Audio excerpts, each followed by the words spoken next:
Yo empecé este canal allá por la pandemia, quizá un poquito antes, y leía Casanova, las memorias de Casanova, porque vi que nadie lo estaba leyendo, poniendo. No hay un audio de Casanova, que en aquel entonces no lo podías encontrar, incluso era difícil encontrar un PDF. Y así empezó a crecer el canal, fue una manera de pasar la pandemia. Tengo mucho aprecio por todos los casanovistas o los que estaban ahí escuchando. Y bueno, he abandonado, como se han dado cuenta, ese proyecto. Y cuando digo abandonado, no digo abandonado para siempre, por el momento, mientras pienso cómo puedo integrarlo a mi vida actual, a quien soy ahora, sin traicionarme. Y estoy, digamos, en ese proceso de estar pensándolo, nada más. No les puedo decir, sí, lo voy a retomar, quiero retomarlo. La verdad que le tengo cariño a ese libro. Es la biografía de un tipo interesante. No un héroe mío en este momento, alguien que yo quiero imitar, ni nada por el estilo, pero alguien que por lo menos era sincero en lo que decía, refleja muy bien su tiempo y está en un momento muy especial de la historia, así que tiene un valor histórico también y tiene un valor literario porque escribe muy bien. Por lo tanto, estoy con ganas de seguirlo, pero viendo cómo. Quizá una de las ideas. Ustedes díganme, los que son casanovistas acá, ¿cómo podría yo leerlo? Una de las ideas que se me ocurre es la parte de los revolcones esos, salteármela, no censurarlo, pero decir, bueno, y acá está con esta señora, y bueno, a ver cómo le baja las bragas y cómo hace esto. No, perdón, es medio pajero ya, ¿no? Entonces pensé que podría leerlo en ese plano, salteándome esas partes que no me interesan, conservando las que tienen que ver con la historia, con la filosofía, y filosofando sobre la espiritualidad, la religión, digámoslo. Si yo puedo evangelizar con Casanova, lo cual sería sorprendente, eso me interesaría mucho. Es muy raro, es una tarea rara. Pero bueno, ahí estoy. No, los libros los sigo teniendo. Sigo teniendo la versión en inglés, la versión en español y otras versiones también. Está todo ahí. Y la que tengo es la, digamos, fiel a la original, ¿no? Ustedes saben que yo leía el libro en español, que le faltaban cosas, y también lo leía en inglés. Entonces lo que faltaba lo agregaba y lo traducía yo. Así que también implicaba mucho trabajo. Entonces, amigos casanovistas, si tienen alguna idea, alguna sugerencia o quieren compartir qué les parece lo que acabo de decir, adelante. Los escucho. Los leo más bien. Bueno, siguiendo con la temática de hoy de matear un poco y compartir cosas, una de las cosas que quería compartirles de mi vida actual fue que hace poco tuve el gran honor de ser invitado para cantar el himno nacional de los Estados Unidos y una canción patriótica en una ceremonia de ciudadanía en Virginia, en el Tribunal Federal, ¿no? Está acá todo, tengo el brochure con mi nombre, y bueno, fue un gran desafío. Y también fue mi primera aproximación al himno de los Estados Unidos. Para los que no saben, yo hace 30 años que vivo en los Estados Unidos. Yo me considero argentino, hispanoamericano, pero también me considero de acá, de americano del norte. No lo puedo negar. A este punto de mi vida no lo puedo negar. Ha sido muy generoso este país conmigo y hay muchas cosas buenas que yo tuve que aprender viniendo de donde venía, siendo alguien de izquierda, enamorado de la Revolución Cubana, imagínense, tenía un montón de prejuicios que me los acabo de sacar anteayer. Y ahora no es que estoy tampoco viva en las invasiones que pueden haber hecho, las cosas malas en la política exterior u otra política, pero me di cuenta que había mucho que admirar, mucho que apreciar. Bien, me invitan a cantar el himno. Yo no lo tengo en mi memoria eso, no crecí con esto. Yo lo escuchaba en el Super Bowl, en otro empiezan, oh, say, can you see? Y yo me distraigo con otras cosas, ¿no? Y ni siquiera entiendo qué es lo que están cantando. Entonces, por primera vez tuve que ver de qué se trataba la letra y aprendérmela de memoria. Básicamente, tatuármela en el cerebro. Entonces, me iba a acostar repasando, me despertaba y lo primero era eso. Y así durante el día y muchas técnicas mnemónicas también, porque, ¿qué pasa? Yo soy músico y a veces cantamos con el atril, con la letra, no hay problema. A veces te equivocás en tus propias canciones, te reís y seguís. Bueno, esta, el himno de cualquier país, es una canción en la cual no te podés equivocar. No está permitido, no te podés reír y seguir de... No, todo mal. Es más, no podés estar leyendo en un atril. A ver, déjame ver. Oíd mortales el sirio. Gritos. No, no podés estar haciendo así. Ese es el himno argentino. Nadie puede estar leyendo el himno. Tiene que salirte del corazón, ¿no? Eso es lo que se espera, digamos, escenográficamente. Entonces, bueno, técnicas mnemónicas. Les muestro algunas de las cosas que fui haciendo, porque lo escribí varias veces. O sea, aparte de tenerlo escrito a mano, con colores, con las notas, porque lo practicaba.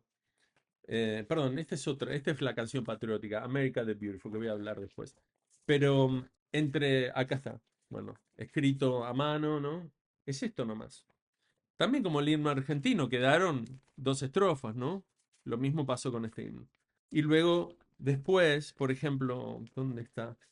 Tengo uno. Bueno, después lo pongo en la edición, pongo ese, todos colores, ¿no? Con colores mnemónicos. Pero otros tenía, por ejemplo, la primera letra, ¿no? Entonces con eso hice una sigla, Wow Tao, ¿no? Entonces digo, ¿qué es esto, no? Porque es una de las técnicas mnemónicas, ¿no? Hacer, bueno, con una sigla, si tenés una sigla. Entonces Tao es como, acaso en remolque. Entonces una compañía de remolque es un auto con una grúa, me imaginaba, Tao, Wow, no sé, yo lo veía así, entonces iba para cada una, ¿no? Para esta verso, by the dawns, what so proudly at the twilight, etcétera, ¿no? Etcétera. Esa era una de las técnicas que también, bueno, acá está el camioncito. Wow, wow. Y yo lo veía, yo lo estacioné. Este camioncito, yo lo estacioné en mi imaginación, en la mente, por sobre la audiencia. Así, soy. Wow, tao.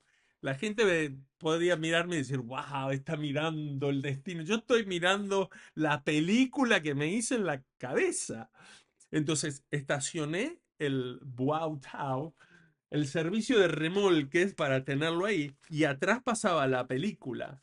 ¿Y cuál era la película? La técnica mnemónica requiere que tengas imágenes impactantes, ¿no? Que se te queden. Bien, antes de hablar de eso tengo que decir algo sobre la letra. Me voló la cabeza el himno nacional de los Estados Unidos y creo, y por ahí esto le va a caer mal por cuestiones ideológicas a alguien, creo que no hay un himno más poético que este. Me cuesta pensar, no conozco tantos, en verdad conozco el de Argentina, el de Uruguay, el de México, la Marsellesa, que es una obra de horror. Hablan de matar y cortar cabezas de niños.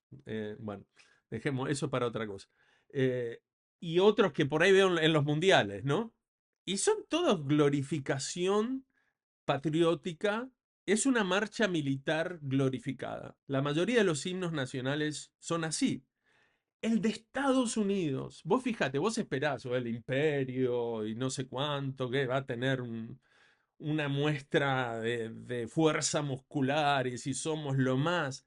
No, es el más frágil de los himnos que te puedas imaginar. Es una sola pregunta, básicamente del principio al fin es una pregunta y una pregunta a vos, al que escuchás eso. Entonces empieza con el Oh, say, can you see? Te está diciendo, hey, decime, ¿podés ver?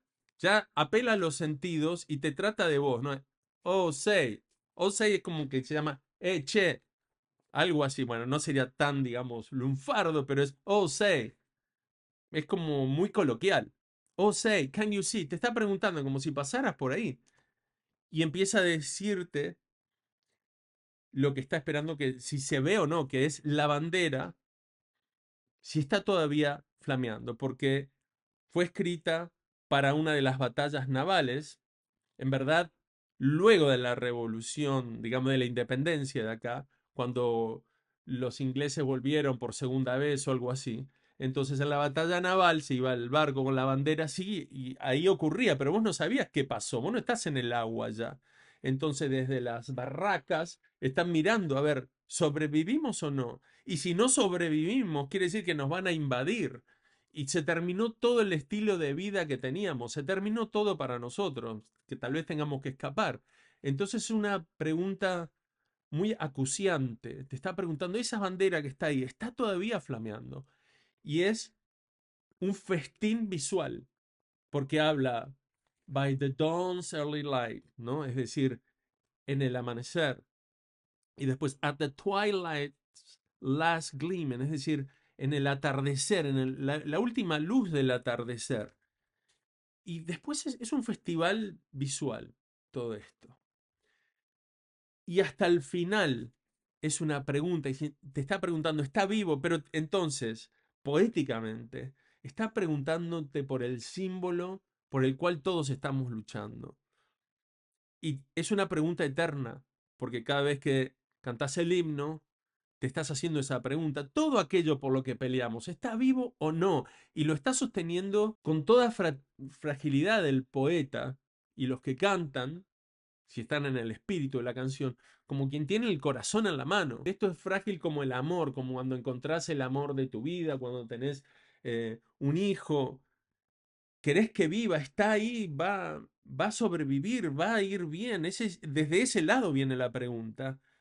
Y es una pregunta hecha por este país que es muy poderoso, ¿no? Y el imperio y etcétera, etcétera, y todo lo que quieras, tiene una pregunta así.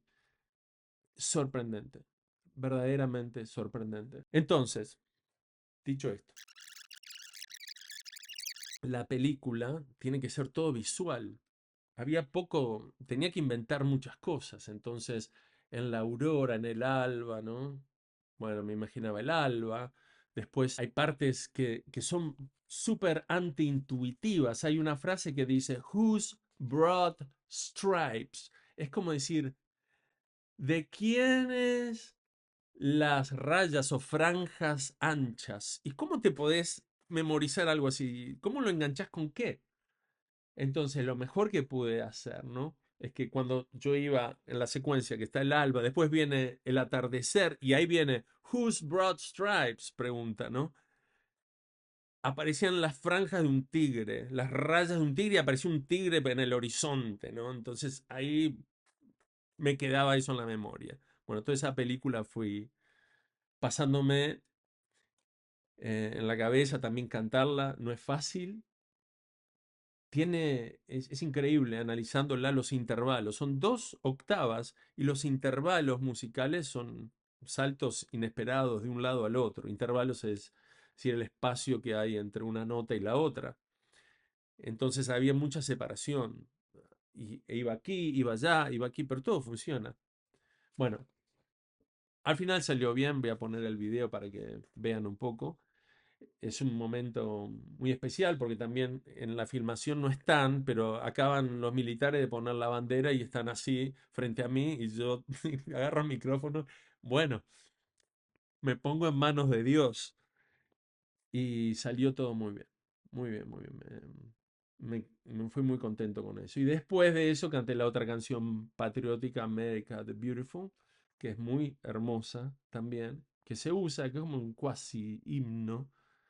Es muy bella también, muy suave, muy descriptiva, escrita por una mujer. Ella ahí pone más los acentos en los colores. Eso es interesante porque el hombre ve todo un festín visual, pero no ve tanto los colores. En lo femenino sí distingue mejor los colores, entonces esa canción tiene más de eso. Bueno, eso es lo que les quería contar de esa canción que canté ahí.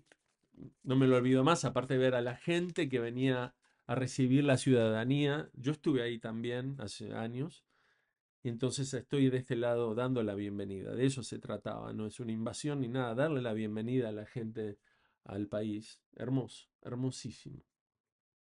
Me voy a tomar un mate. Yo no sé si estoy muy apasionado o muy mateado, no sé cuál de las dos. Algo muy importante que me olvidé mencionar es que una semana y media o 2 semanas antes de cantar este himno, me enfermé muy mal de la garganta. No tenía voz y estaba tosiendo. A veces a mí me aqueja una tos que algunos años estuvo por meses. Es muy feo, más para alguien que trabaja con la voz, como yo, ya sea cantando o interpretando. Y bueno, entonces imagínate, estoy ahí y tengo este compromiso. Y lo primero que hice cuando vi que estaba así, porque una cuestión de responsabilidad, me comuniqué con la actuaria, que es la que me había mandado el mensaje invitándome. Le digo, mira, esta es la situación. Si vos tenés a alguien que está ahí, que está sano, y no quiero fallarles. Yo creo que voy a estar bien, pero te tengo que decir para que vos tomes la decisión que quieras. Creo que voy a estar bien. Y me dijo, no, no tenemos a nadie y esperemos que estés bien. Bueno, lo dejé ahí y recé mucho, pedí a amigos también que rezaran por mí, tomé muchas cosas de tecitos y medicina y todo. Y creo que hasta 3 días antes todavía estaba un poco aquejado, pero después, por la gracia de Dios, estuve genial. O sea, la verdad que estoy muy contento, muy agradecido. Creo que me sirve mm, las experiencias que he tenido desde mi conversión, sobre todo haber hecho el camino donde sucedían todo tipo de dificultades, vicisitudes, y veía que al final de cuentas las cosas funcionaban y que con la fe y rezando y el rosario sobre todo, parece que se puede atravesar todo.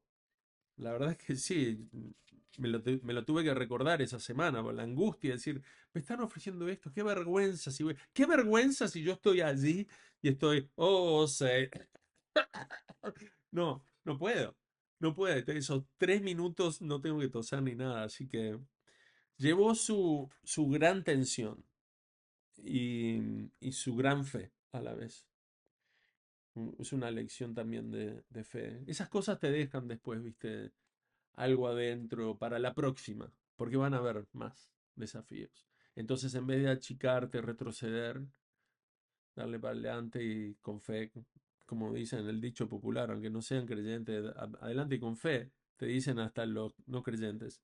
Bueno, que hablé de cómo venía yo a los Estados Unidos hace 5.500 años, después de leer este libro que les voy a comentar, me hizo pensar una cosa, me hizo ver algo.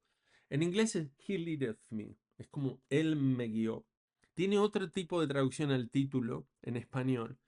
Esto es de un padre de la Iglesia Católica que pasa 20 años prisionero en la Unión Soviética. Es impresionante. Si alguien leyó El hombre en busca de sentido de Viktor Frankl, que estuvo él en un campo de concentración como judío. Bueno, esto es como a la décima potencia. Viktor Frankl estuvo 3 años en el campo de concentración. Este padre no solo eran campos de concentración, sino que a veces él era el blanco específico de la KGB, no era uno más. Entonces había tortura psicológica, en fin, pasó de todo. Es un libro impresionante. Justo hablando de fe, si alguien quiere reforzar su fe, que lea este libro, del padre Walter Ciszek, Ciszek. Ahora, después de decirles esto, les digo algo más del librito quizá. Entonces, hay un momento que después de estar 15 años en Siberia, con trabajos forzados, en el frío ártico, lo liberan a la vida civil, con prohibiciones y vigilancia y reportarse a la KGB, etcétera, etcétera. Y en un momento lo mandan a vivir con una familia. En la Unión Soviética el ateísmo era religión, básicamente.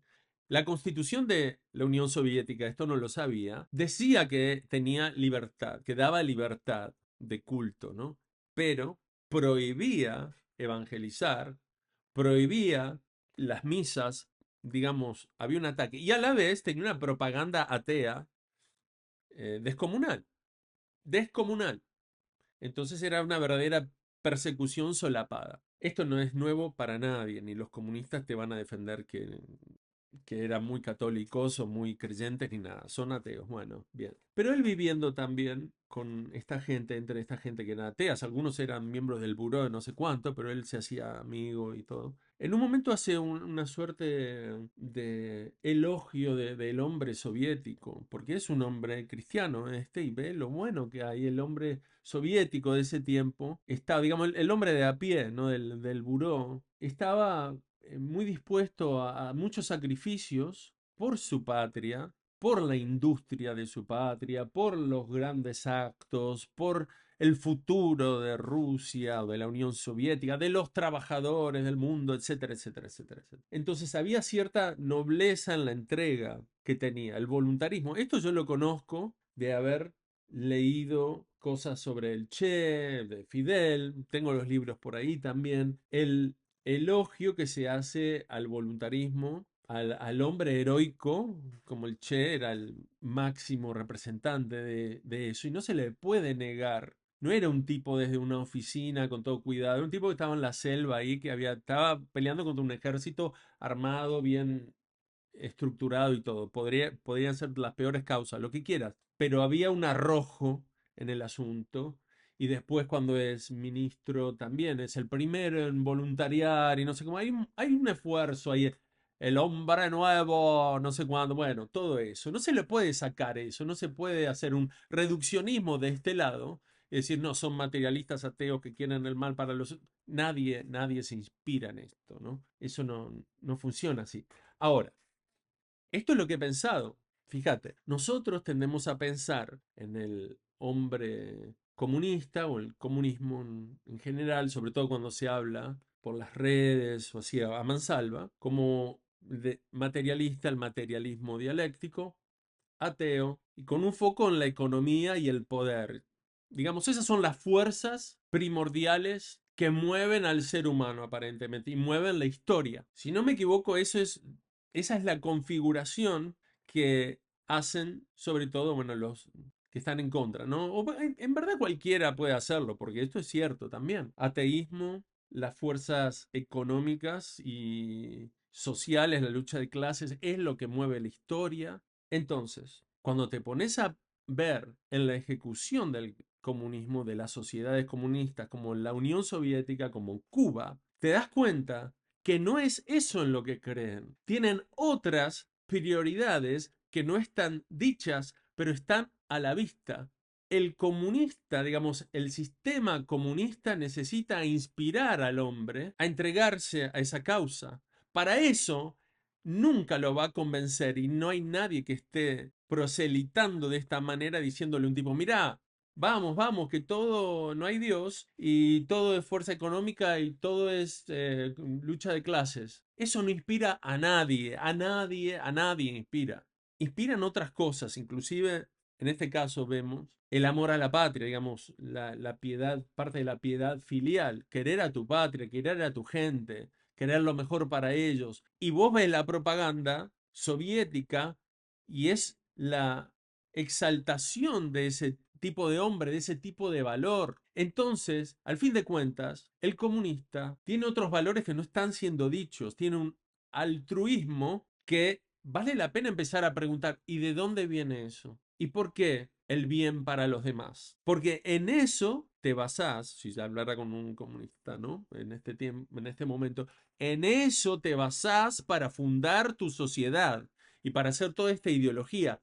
Vos te parás en eso, contás con eso, con que te crean ese relato, con que puedas inspirar al hombre, al ser humano, a dar su vida, incluso a llevar una vida de pobreza y de miseria para una causa mayor. Estás apelando a otra cosa que no son las que vos decís, no son las de tu ideología, son cuestiones morales e espirituales, y espirituales y espirituales. No sé, lo pensé, digo, claro, ¿por qué perdemos tanto el tiempo en discusiones con cosas que no son los verdaderos valores? Porque se paran en eso, se paran en eso. ¿En qué está el actual comunista? ¿No? Porque ya es como algo Está absurdo, ¿no? En estos tiempos, después de haber visto la práctica y todo, pero sí los hay. Todavía no están no entusiasma pensar que no hay Dios, pensar que todo es cuestión de economía, todo es cuestión de opresión y oprimión. Eso no entusiasma a nadie, no inspira a nadie, eso no va a ninguna parte. Entonces, se están parando, se paraban, porque podríamos hablar de los que están ahora. Me parece que los que están ahora les falta esa épica, como que extrañas a los de la vieja guardia, ¿viste? Y bueno, y ahora vos simplemente te parás en un lugar de víctima. Los otros por lo menos trataban de pararse en el lugar de héroe. Bueno, entonces, no, pensé eso, digo, bueno, es interesante ver eso, tenerlo en cuenta cuando uno piensa estas cosas o cuando uno por ahí las confronta, ¿no? Bueno, volviendo al libro, no se los quiero spoilear. Traten de conseguirlo. Y es muy difícil resumir un testimonio de fe como este. Está lleno de tesoros. Imagínense a alguien con esa fe que es torturado psicológicamente, es esclavizado, puesto en un campo de concentración. Pero les digo algo para darles un dulce. El libro empieza diciendo, bueno, volví a los Estados Unidos y después de 23 años, ya me habían hecho un funeral, ya habían hecho misas por mi muerte. Así vuelve, o sea, ya querés saber todo, ¿no? Y otra cosa que sucede, su sueño siempre fue evangelizar en Rusia y lo mandan, la curia, no sé si de Estados Unidos o del Vaticano, no sé, lo mandan a Polonia. Esto es la Segunda Guerra Mundial, ¿no? Entonces lo mandan a Polonia. Y bueno, un poco por lo que podés colegir decepcionado, pero bueno, es la voluntad de Dios. Va a trabajar a Polonia. Rusia, al poco tiempo, invade Polonia. Y para él fue como, bueno, Rusia vino a mí. Y decide adentrarse en Rusia a partir de ahí, con toda la inocencia. Y está bueno también ver lo que veían, porque habían otros que iban con él en el tren metiéndose hacia los Urales, que estaban llenos de idealismo, incluso judíos, familias de judíos que iban para Rusia, ellos eran comunistas, esta familia de judíos, yendo al paraíso. No hace falta, me parece, que diga cuál fue el final, ¿no? Pero fue un gran chasco, por decirlo menos. Entonces iban así. Y también te pone in situ.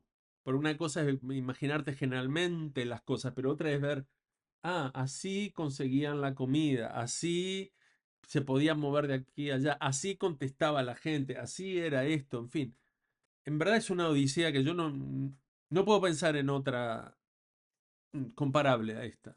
20 años bajo el Soviet y la KGB como enemigo. Así que se los recomiendo muchísimo. Búsquenlo, está bajo otro nombre y lo van a disfrutar mucho. Si alguien quiere conocer desde el punto de vista histórico también o aumentar su fe. Ya que hablábamos de heroísmo, yo estaba pensando también que en la fe católica hablamos de santidad y es un término sobre todo para estos tiempos un poco críptico, incluso puede sonarle antiguo a alguien. ¿Sí? ¿Qué tiene que ver? Un halo, hay mucha caricatura alrededor, por ahí no se entiende bien. Y quería compartir la forma en que yo he aprendido a entender esto, sobre todo leyendo la vida de los santos y viendo el arrojo y los sacrificios, la devoción que tenía. Vidas que no son ocultas, es como si no en la historia no hubieran existido. A mí las clases de historia, que me gusta tanto la historia, no me enseñaban de los santos, no tenían ninguna importancia. Sin embargo, fueron forjando el mundo que tenemos y muchas cosas que por ahí hasta no son necesariamente religiosas, pero los tenemos por ellos. Esto es así por Santa Caterina de Siena, esto es así por San Agustín, esto es, en fin, nos falta mucho aprender y es como una historia oculta, pero leyendo y aprendiendo de las historias de los santos, creo que el hombre actual lo puede entender mejor pensando en el heroísmo. Entonces, la santidad es vivir una vida heroica hacia Dios, para glorificar a Dios, para cumplir la voluntad de Dios, la misión por la cual Dios nos puso aquí en este mundo. Si lo entendemos así, creo que se nos abre más el concepto de santidad. Entonces no pienses en los santos caricaturamente, sino pensar en un héroe. Es un tipo de héroe dentro de lo sagrado, ¿no? Y no, es algo que a mí me ayudó mucho pensarlo así. Esto es algo que la iglesia actual, me parece, tiene que trabajar más en esto, porque a veces con tanta soda que se le trata de poner a la fe, al dogma, a la tradición, para que sea más aceptable, le sacan la épica y no llama al heroísmo a nadie, sobre todo a los varones. El hombre busca el destino heroico. Y con la Iglesia Católica lo tenés garantizado si lo entendiste bien. Lo tenés garantizado si lo seguís, si seguís el camino. Y Jesús dijo, soy la verdad y el camino y la vida. Y empezás a entender todo eso y empezás a seguir eso. Es garantizado que te va a tocar un destino heroico o de mártir. No vas a ser muy popular. Nunca en la historia creo que fuiste muy popular. Quizá en algún momento de la Edad Media puede haber pasado, sí. Pero en estos tiempos sos un ridículo. Así que ya de por sí ya vas con, sos el salmón. Es un destino heroico, pero para eso necesitas el andamio, digamos, la estructura esta verdadera de la fe que te ayuda a sostener esa vida. Y lo que pasa con la protestantización, esto es lo que pasa cuando uno trata de decir palabras largas o difíciles, ¿no? Termina siendo próstata, no sé. Este, es que, claro, al final no inspira y es como un buenismo y se aleja de la tradición, de las enseñanzas verdaderas, que es lo que significa dogma, es un conjunto de enseñanzas. Punto. Bueno, esa es otra cosa que quería mencionar. Agrego algo. Se están dando muchas conversiones, sobre todo en los Estados Unidos, de jóvenes, hombres jóvenes, que luego de ir a la misa tridentina en latín, luego de ver la tradición, se convierten. Hay un caso de un actor famoso, el nombre no lo tengo ahora, pero hay varios, hay varios. Y yo lo he visto también en mi iglesia. Se entusiasman, te está dando la vida de héroe. Y en el bautismo te están realmente, ¿cómo se dice? Haciendo caballero, ¿no? O sea, además sos un guerrero. Es como si te anoint you, es la palabra en inglés. Te están dando, no sé cómo se dice en español. Bueno, después la ponemos ahí. Pero si te están nombrando caballero, también te están nombrando guerrero. Y la confirmación que viene después del bautismo es confirmar, hacer más fuerte con más firmeza, plena firmeza, quiere decir, la partícula con se puede usar para con, ¿no? Pero también quiere decir como perfecto, que es decir completamente, factus, hecho completamente, perfectus, ¿no? Y con también se usa así, confirmare, hacer completamente firme. Viene la confirmación, te ponen un sello y el cura te pone aceite, no sé exactamente el ritual, pero sí te lo hacen, te está sellando como si te estuviera entrenando para ir a la guerra. Y si ves algunos de los discursos de Jesús, para mí me suenan a eso, está entrenando a las tropas cuando está hablándole a los apóstoles, ahora no me acuerdo dónde está, pero quería hacer un video sobre eso, porque es tal cual, tal cual. Y si te agarran, y si vas a territorio pagano, y si te pasa esto, y no esperes que realmente parece un general dándole las indicaciones a los futuros héroes. Yo digo, futuros héroes, estoy todo transpirado. Y ni se movió de la silla. Bueno, y otra cosa que he estado haciendo en mis lecturas bíblicas que han aumentado bastante. He leído todo el Nuevo Testamento así de corrido. Ya había leído aquí y allá, un poco así a lo Rayuela, pero ahora dije, lo leo todo, veo todo. Pero habiendo terminado eso, comencé con los salmos, los 150 salmos. Y es muy lindo leerlos pensando como si fueran dichos por Jesús, ya. Muchos de los apóstoles, incluso Jesús, hace referencia a los salmos. Parece que es lo que tienen así. La Virgen María también en el Magnificat es una especie de conjunto de los salmos, se aprendían los salmos. Hay tanta sabiduría en los salmos, vos decís son canciones, pero está puesto en el libro, en los libros sapienciales. Me decís, qué raro, ¿no? Porque está el de Job, está de la sabiduría, Eclesiastés, y están los salmos ahí, son también de sabiduría. Así que bueno, estoy en eso. Y eso es todo, listo, chao, me voy. Ya transpiré, mateé, dije acá casi una horita, todo, no todo, pero algunas cosas que quería. Espero haberme puesto al tanto con algunas cosas y también déjenme comentarios, denle like, bla, bla, bla, pero sobre todo déjenme saber qué les parece este formato, si les gusta que siga mateando y contándole diferentes cosas. Y bueno, nos estamos viendo, yo sigo transpirando por acá y tomando unos mates. Gracias por estar.